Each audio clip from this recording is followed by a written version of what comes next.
ವಿಶ್ವಗುರು ಬುದ್ಧನೇ ಅರಿವು, ಬಸವೇಶ್ವರರನ್ನು ನೆನೆಯುತ್ತಾ ಬಸವನೇ ಆಚಾರ, ವಿಶ್ವಗುರು ಬಸವೇಶ್ವರರು ಅಂಬೇಡ್ಕರ್ ಅವರೇ ಅನುಭವ ಅನುಭವ. ಮಂಟಪವನ್ನು 12ನೇ ಶತಮಾನದಲ್ಲಿ ನಿರ್ಮಿಸಿ ಅರಿವು, ಆಚಾರ, ಅನುಭವ ಎಂಬ ತತ್ವಗಳ ಬಗ್ಗೆ ಅನುಭವ ಮಂಟಪದಲ್ಲಿ ಶಿವಶರಣರೊಂದಿಗೆ ಚರ್ಚೆಯನ್ನು ಮಾಡುತ್ತಿದ್ದರು.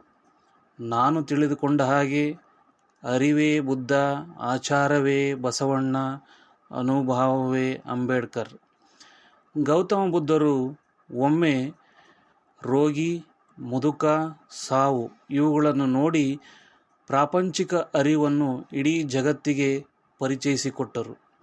ಅದೇ ರೀತಿಯಾಗಿ ಬಸವೇಶ್ವರರು 12ನೇ ಶತಮಾನದಲ್ಲಿ ಅನೇಕ ವಚನಗಳನ್ನು ಬರೆದು ಮಾನವನ ಅಂಕುಡೊಂಕುಗಳನ್ನು ತಿದ್ದಲು ಪ್ರಯತ್ನಿಸಿ ಯಶಸ್ವಿಯಾದರು.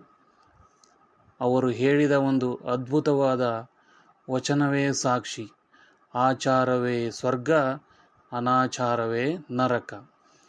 ಎಲ್ಲಿ ಒಳ್ಳೆಯ ನಡತೆ, ಉತ್ತಮ ಜೀವನ ಶೈಲಿಯು ಇರುತ್ತದೆಯೋ ಅದೇ ಸ್ವರ್ಗ.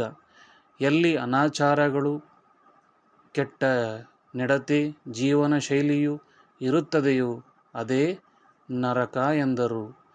ಅದೇ ರೀತಿ ಮತ್ತೋರ್ವ ಮಹಾನ್ ನಾಯಕರಾದ ಡಾಕ್ಟರ್ ಬಿ.ಆರ್. ಅಂಬೇಡ್ಕರ್ ಅವರು ತಮ್ಮ ಜೀವನದಲ್ಲಿ ಸಾಕಷ್ಟು ಅನುಭವಗಳನ್ನು ಅನುಭವಿಸಿ ಆ ಪ್ರತಿಯೊಂದು ಅನುಭವಕ್ಕೂ ಸರಿಯಾದ ನ್ಯಾಯವನ್ನು ಒದಗಿಸಲು ಭಾರತದ ಸಂವಿಧಾನವನ್ನು ಬರೆದು ಸಂವಿಧಾನ ಶಿಲ್ಪಿ ಎನಿಸಿಕೊಂಡರು.